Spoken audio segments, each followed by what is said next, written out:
सरत्या वर्षाला निरोप आणि नाताळची सुट्टी या पार्श्वभूमीवर पर्यटन स्थळांबरोबर धार्मिक स्थळी देखील भाविकांनी मोठी गर्दी केल्याचं चित्र आहे।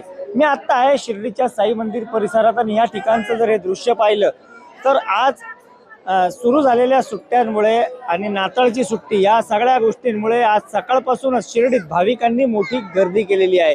आज सकाळपासूनच शिर्डीत दर्शन घेण्यासाठी भाविकांची गर्दी असून पुढचे 6 दिवस शिर्डीमध्ये वेगवेगळ्या पद्धतीच्या कार्यक्रमांचं आयोजन साई संस्थांच्या वतीनं करण्यात आलेलं आहे।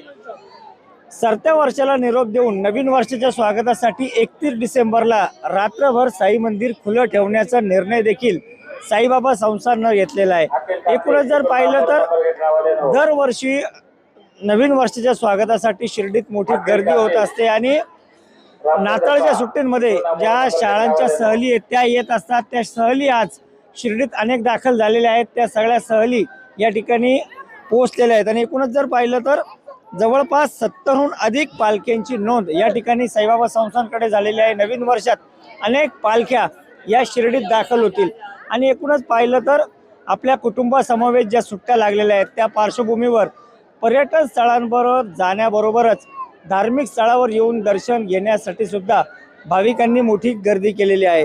या पुढचे 6 दिवस शिर्डीमध्ये अशाच पद्धतीनं ही गर्दी कायम राहणार असून साईबाबा संस्थांच्या वतीनं देखील वेगवेगळ्या पद्धतीच्या उपाययोजना करण्यात आलेल्या आहेत। सर्वांना दर्शन चांगलं घेता यावं यासाठी अनेक ठिकाणी मांडव टाकण्यात आलेले आहेत। भक्तांच्या राहण्याची व्यवस्था करण्यात आलेली आहे। साई प्रसादालयात जी भक्तांची संख्या वाढणार आहे त्या ठिकाणी देखील जो लाडूचा प्रसाद असेल तो मोठ्या प्रमाणात तयार केला जातोय। त्यामुळे पुढचे 6 दिवस शिर्डीत या सुट्ट्यांच्या कालावधीत साई नामाचा जयघोष अशाच पद्धतीनं सुरू राहील।